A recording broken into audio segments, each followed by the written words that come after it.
Já sei o que tá acontecendo, Marquinhos. A culpa de tudo isso é do inversor. É do inversor. Ou é do cabo elétrico? É. Ai. Bom dia, Felipe Vaz. Seja bem-vindo. Bom dia, Tony. Bom dia, Marquinhos. Bom dia a todos os ouvintes da rádio. Viu? O senhor vem aqui, fica tumultuando tudo, a gente erra as coisas. A culpa é tudo do inversor, tá? Cara, vocês ficam muito nervosos com a minha presença, não é possível. Ontem eu tava achando já que era quarta-feira, eu tinha feito o roteiro lá com menos notícias pra trazer a participação do Felipe Vaz e por fim era terça-feira ainda. Mas sabe o que eu tô achando? Que você tá precisando de férias. Eu também acho. Também acho. Se o patrão estiver ouvindo, vai tirar esse programa do ar. E hoje é o justo o dia que ele está na estrada nos acompanhando. Não é não? Tô brincando, Carlos. O menino acabou de voltar de férias aí, faz o quê? Não, ele voltou de férias. Não, mas você também tirou férias já esse ano. Nós estamos Não. em março e você já tirou 2 férias. Natal, Ano Novo aqui, cobrindo aqui, que você tá falando? É o melhor período você pegou? Nesse tempo aqui, ó, nesses Natal, 3 Ano meses Novo, já tirou comecinho 2 de férias. janeiro, aí que maravilha. Olha, eu não tiro o ano inteiro. Tá bom, então, vai. Vamos lá. Felipe, vamos trazer um assunto importante, principalmente no meio da construção, Sim. da construção civil, porque foi de se assustar uma pesquisa que saiu recentemente, né? Sim, foi muito alarmante essa pesquisa. Então hoje o assunto nós vamos falar sobre condutores elétricos, né? Então são fios e cabos elétricos. Saiu uma pesquisa, saiu uma matéria nesse domingo no Fantástico e é algo muito preocupante, né? Então assim, por que o Fantástico resolveu fazer uma matéria sobre fios e cabos, né? Por quê? Porque aumentou muito o caso de acidentes, né? Teve muito sinistro, né? E nada é por acaso. E por que teve sinistro? Porque teve aumento de carga, vamos falar em 80% da população, né? O calor foi intenso, desde novembro nós estamos sofrendo aí com uma onda de calor, né, muito alta.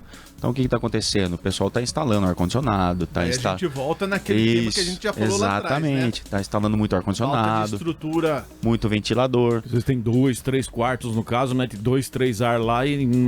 Exatamente. Então assim, Não mexe na provavelmente, o que aconteceu para ter saído essa pesquisa? A venda, a comercialização de fios e cabos aumentou muito nesses últimos meses, né? Então, por causa dos sinistros, dos problemas que estão tendo, então foi feito esse levantamento para também alertar o consumidor, né? Alerta o consumidor. De uma certa forma é boa, né? Principalmente porque eles têm um respaldo, né?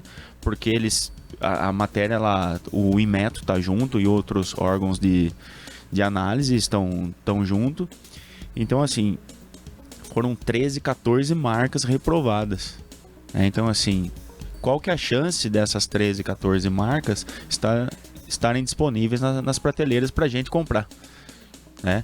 Lógico que nós não vamos expor as marcas aqui, mas tem que fazer uma pesquisa. Antes de você comprar, tem que fazer uma pesquisa. Vai substituir algum fio, algum cabo? Procura uma marca boa, né? Que daí a gente vem do ditado, né? O barato sai caro. Agora só resta saber se algumas dessas marcas aí tem o selo Inmetro lá, né, cara? Então, a maioria delas, para ser comercializada, ela tem que atender a norma e tem que sair com certificado do Inmetro, senão ela é proibida de ser comercializada. Sim. Então, assim, nessa pesquisa tem fabricantes nacionais e também internacionais, né? Mas isso preocupa muito, né? Então, assim, tem ótimas marcas de cabos e fios e conexões aqui no Brasil, como também, né, tem as importadas, né? Mas hoje, como o mundo, né, a globalização, né, e o fácil acesso, né, então você consegue comparar uma marca nacional com uma marca importada e o custo-benefício ainda fica aqui dentro, né? Muitas empresas lá em 2015 e 2016 saíram do Brasil por causa de impostos. Então as fábricas saíram daqui do estado de São Paulo e do Brasil e foram para o Chile. Foram para o Paraguai, que lá tiveram uma isenção e um benefício do governo. Então eles fecharam a fábrica aqui e se deslocaram tudo para outros países aqui da América do Sul, né? Porém, então o que aconteceu também? Internacionalizou o produto, né? Mas eram cabos também fabricados aqui. Bom, mas o importante da nossa conversa hoje, né, que também eu tô recebendo alguns chamados, algumas solicitações, é que é assim, vamos voltar ao assunto do ar-condicionado. Então, um calor imenso, o pessoal tá tendo promoções aí nos magazines, tudo mais, o pessoal tá comprando ar-condicionado e tá instalando. Só que não leva em consideração a rede elétrica existente e não leva em consideração as normas, as proteções. Lógico que tem os eletricistas que estão instalando, eles já alertam, né? Já alertam, são capacitados, né? Os bons são capacitados, mas também vai do cliente, né? Redução de gasto, né? Redução de gasto, de custo e tudo mais. Então, assim, como que são feitos os testes? Capacidade de condução. Né? Então, essa condução, o cabo ele tem um limite. Né? Então, vamos dar um exemplo, é um cabo 2,5. Um cabo 2,5 que é o cabo de iluminação e tomada. Né? Vamos falar assim. Um X de corrente ali, exatamente, né? Passando, né? Antigamente, o pessoal, a norma, ela deixava você colocar fios de 1,5. Né? Hoje a norma ela tá um pouquinho mais conservadora e mesmo para iluminação e tomada de ambientes comuns, 2,5. Né? Sem considerar queda de tensão, distância e tudo mais. Né? Tomada de cozinha, nos projetos hoje, 4 mm, que é 20 ampere, que tem o pino um pouquinho mais grosso, aquelas tomadas com pino mais grosso, né? Por que dona de casa, né? Às vezes, profissionalmente a gente analisando, né? O profissional que está na área, né, Felipe? Ele tem todo um estudo. Sim. Porque eu vejo por mim, eu fiz, né, um básico de eletrônica e de eletricidade. Certo. E a gente tem uma certa noção do que é uma corrente circulando por um circuito, né? E tem muita gente que não tem essa noção, acha que só por ter tomada ele pode ligar qualquer coisa, né? Isso, então que nem assim... cozinha, né? Às vezes tem lá uma sanduicheira. A air fry. Que já... O próprio micro-ondas hoje já está saindo com pino grosso. Uma cafeteira hoje, uma Nespresso, uma Dolce Gusto já tem o pino grosso. Né? Daí você tem que ir correndo lá, comprar o adaptador para você colocar na tomada que ela não está preparada. Né? Mas vamos lá, então só para um exemplo bem simples, assim, um cabo 2,5, ele tem uma condutividade de uma corrente de até 20, 21 ampere. Né? E lógico, um cabo de boa qualidade.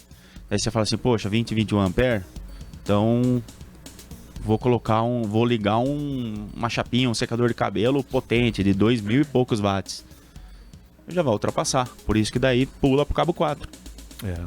Então tem todo um estudo. Então assim, quando a pessoa ela compra um equipamento específico, né, que é um equipamento, a gente uso geral, existem, né, os equipamentos de uso geral e de uso específico.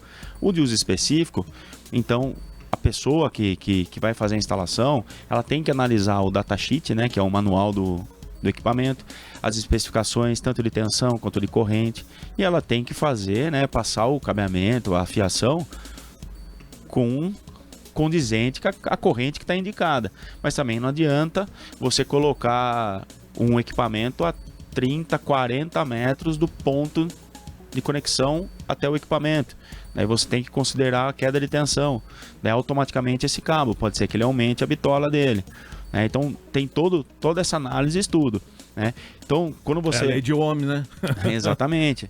Então o que acontece? Quando você vai instalar um equipamento, o primeiro passo é analisar o datasheet do equipamento, verificar a corrente e tensão do equipamento. Tensão é a primeira coisa que você faz na compra. Na compra você vê, ou é 127 ou é 220. Aí você já tem que ficar esperto com isso daí. Por que o 220 é mais barato? Por que o 127 é mais caro? A potência é a mesma. Mas por que um é mais caro, um é mais barato? Por causa da demanda da venda. O 120, por exemplo, uma máquina lava e seca, vende muito menos 127 do que 220. Então qual que é mais caro? A 127, porque ela não sai. E às vezes pode exigir até mais da rede ali, né? Porque você está em 110, isso, 127, na verdade, então, corrente, a potência é a mesma, mas você aumenta a corrente porque você utiliza uma fase só. Então você jogando em duas fases, você vai utilizar a mesma corrente. Mas você divide você vai utilizar a mesma tensão e a mesma potência, mas você vai dividir a corrente do circuito. Exato. E você economiza em cabo. Porque, se você colocar um chuveiro de 7.000 e poucos watts, que hoje os chuveiros estão muito potentes, né? De 7.500 watts. Você vai comprar um 127? Você vai usar cabo 10. Então você vai comprar 220. um 220 que você vai usar um cabo 6.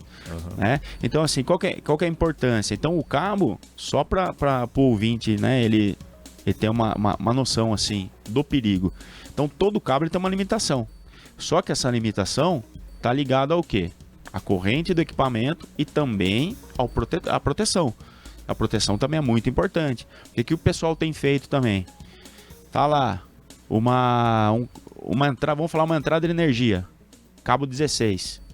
Já vem da concessionária o cabo 16. A maioria das casas, para redução de custo, ela não continua com cabo 16 até o quadro de força, o quadro de luz. 10. Ela joga um 10. Eu já vejo até casa com cabo 6. Nossa. Sim, você pega no cabo lá, ele tá mole, tá fritando, né? Quente. Então o que acontece? Daí começa a cair o disjuntor. Qual que é a primeira sugestão de um cara que não entende? Tira esse disjuntor 63, coloca um 80. Mas o cabo permaneceu. Então o que vai acontecer? O disjuntor não vai mais desligar. Ele não vai atuar, ele não vai desarmar. E o cabo vai esquentar e vai derreter. Só que hoje os disjuntores, né, de boas marcas, eles são termomagnéticos. Então ele também desarma por temperatura. Mas num caso desse, que você está com um cabo 16, cabo 10, e com uma proteção de 80, o cabo vai derreter no meio do caminho. E o perigo do cabo derreter no meio do caminho, ele está dentro de um eletroduto, e ele vai derreter a capa de proteção e vai colar as fases. Então, se está passando um 220, né, 2 fases lá, ele vai colar e vai pegar fogo. Pega fogo. Por quê? Porque o disjuntor não vai atuar. Então, essa corrente ela vai passar batida, esse curto-circuito ele vai passar batido, o disjuntor não desarma e vai pegar fogo. E depois que começou a pegar fogo, é difícil apagar. Agora, relacionado aos cabos, né, que você falou que teve essa matéria aí, falando que 15 marcas foram reprovadas lá. O que tá pegando? É a bitola que é menor, que fala que é 6, que é 4 e tá vindo menor, vem mais plástico ali? Então, são vários motivos de reprova. Do que fio? Ou é um fio que não é de cobre, que é de alumínio, não sei? Sim, ó. Na pesquisa foi testado cabo de alumínio e cabo de cobre. O usual é cabo de cobre, né? Alumínio faz mais rede elétrica externa, não pode fazer rede interna com cabo de alumínio, né? E daí o que acontece? Foram feitos vários testes e vários tipos de reprova. A quantidade de cobre, a resistividade do cobre, a bitola fora da especificação, né? Então toda bitola tem seu milímetro ali para ser atendido, o mínimo, e tem uma tolerância mínima e uma máxima. Também foi reprovado por bitola. Tem o fio rígido e tem o fio que eles têm o flexível, tem os cabelinhos. Então uma quantidade baixa de fios dentro do mesmo condutor, proteção de isolação, alguns anti-chama, mas na verdade não era anti-chama. Daí fizeram um teste para quando ele pega fogo, ele continua pegando fogo, né? Então tem fios que são de PVC anti-chama e ele é para não pegar fogo, né? Que nem fita isolante. Fita isolante, a boa fita isolante, ela é anti-chama, então ela derrete ali, mas não pega fogo, né? Outro tipo de fita acaba pegando fogo. Por que você não pode colocar aquelas fitas antigas, fita de fralda, né? Que utilizava em fralda antigamente. Fita crepe. Isso. Essa aí pega fogo. Sem brincadeira. Até o Durex pega fogo. O Durex pega fogo. E você acaba vendo. A gente visita algumas casas aí, tem lá emenda com Durex, com fita crepe. Você entendeu? Por quê? Porque o dono da casa ali, nem todo mundo tem uma caixinha de ferramenta, tem uma fita isolante, então ele pega o que ele tem mais fácil. Pra quebrar o galho fica pra sempre. Isso, fica pra sempre, né? Depois eu troco. Então assim, o perigo foi, primeiro passo, que os cabos, 13, 14 marcas, já estão saindo fora de especificação, então tem problema de fabricação. Isso já tem. Agora, o outro problema é o usuário final, é quem compra o cabo e aonde ele vai aplicar esse cabo. Então tem todos esses quesitos aí para seguir, né? E lógico, que nem eu falo, contrata um bom eletricista, contrata um bom profissional, né? Vamos mais uma vez, né, o ditado, o barato sai caro, né? Às vezes por uma diferença básica, mas tem que levar tudo em conta, né? O tempo de atuação do profissional, né? Se ele é um autônomo, se ele tem empresa, se ele tem funcionário registrado, se não tem funcionário registrado. Tudo tem o porquê de um custo alto e um custo baixo, né? Então, e projeto também, mesma coisa, né? Tem o profissional autônomo que trabalha lá fez algum cômodo da sua casa um escritóriozinho lá para trabalhar, por todo o direito, ele está trabalhando, e um profissional que tem uma empresa que paga todos os impostos, paga energia, paga luz, paga água, paga internet, tudo mais. Então, tudo tem um porquê do preço da mão de obra, o preço final, né? Mas lógico, mais uma vez, analisar o datasheet, o manual dos equipamentos, especificação mínima, lá é mínimo. O que vai ter no local da instalação, quem tem que avaliar é o profissional, o eletricista, o engenheiro ou um técnico, né? Então não é também, tá, o manual tá pedindo isso, mas se o usuário final, o morador ali, o dono da casa, for analisar e ele não tem um conhecimento básico, não vai adiantar nada ele ter lido o manual, né? Então tem que passar isso daí para o profissional que vai executar e prestar bastante atenção, né? Porque o que acontece também, os equipamentos que estão sendo instalados hoje, que vão falar de novo, ar-condicionado, é o que está pegando por causa do verão, ar-condicionado, chuveiros de alta potência e tudo mais. Ar-condicionado, você não pode ligar a qualquer ponto você não pode pegar lá o cabo que está indo para o chuveiro, ele passa ali perto, vou conectar nesse cabo do chuveiro. Não, são conexões independentes, que tem que pegar um ramal específico, um circuito específico para ele, né? Então, mais uma vez, a gente já comentou várias vezes, não pegou fogo à toa lá no Ninho do Urubu, lá no Rio de Janeiro, no alojamento das crianças lá do Flamengo, né? Teve um porquê. Então foi algum erro numa máquina de ar-condicionado? Pode ter ocorrido, né? Mas ali foi erro de instalação elétrica, né? Poderiam ter evitado 10 mortes, né? Então está acontecendo, né? Então está tendo bastante sinistro de várias ocorrências que está pegando fogo, né? Mesmo que é um curto, pegou só fogo num trecho, já entrou para a estatística. Você entendeu? Já é um sinal. Agora você está falando de segurança, né? Eu acredito que seria importante aos nossos ouvintes se atentarem ao fato de que se você tem um equipamento que tem a tomada pino grosso, não adianta nada se lá colocar um adaptador nessa tomada normal que tem aí fina para poder ligar esse pino grosso que vai esquentar, né? Então, tudo depende do cabo que está ali, né? Se são umas instalações mais novas, é um cabo 2,5, que nem eu falei, ele vai até 20, 21 ampere. A tomada é 20 ampere, né? Mas não que vai ter 20 ampere ali. O equipamento ele exige o pino grosso ali que tem a resistência, né? A resistividade ali e tem a corrente que ele suporta é de 20 ampere. Mas às vezes o equipamento não chega nesse 20 ampere. Eu tô falando assim, às vezes você compra um equipamento que é a tomada macho. Sim, e você então é pino grosso, isso, certo? então, aí você vai ligar uma tomada que tá lá, ela não entra. Aí a pessoa compra o adaptador então, para poder... É onde eu vou chegar. Então o cabo 2,5, ele suporta até 20, 21 ampere de fábrica. Você pega o manual do cabo ali, você vê lá, qual a capacidade de condução do cabo. É tanto de resistividade, não sei o que e tal. Ele chega até 20, 21 ampere. Ok, 22 ampere. Que eu tô falando. Às vezes uma chapinha ali do banheiro, ela é recomendado, tem o pino grosso. Esse pino, ele tem a capacidade de até 20 ampere, mas não quer dizer que o equipamento vai chegar no 20 ampere. Mas ele passou do 10. Então pode ser que ele chegue no 15, no 16. Substituir essa tomada pelo pino grosso que você falou, nesse caso não teria problema. O que não pode ser o fio 1,5. Se for 1,5, já não chega nos 10, 15 ampere, vai ter problema.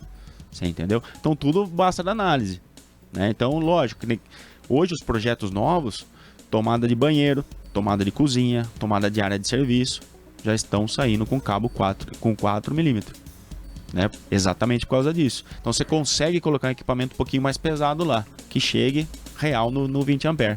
Você entendeu? Perfeito. Felipe, fechamos? Fechamos. Senão, se eu deixar os 100 marquinhos aqui, vocês vão até amanhã. Mas não é até às 10 hoje? Não. Não? Temos mais entrevistas hoje. Então tá bom, então. Vamos liberar o espaço, então. Uma ótima quarta-feira. Pra vocês também. Daqui 15 dias. Daqui 15 dias estamos de volta. Quem sabe eu esteja de férias. Não é de duvidar, né? Nossa. Tá bom? Bom, um abraço a todos aí. Uma ótima quarta-feira. Obrigado.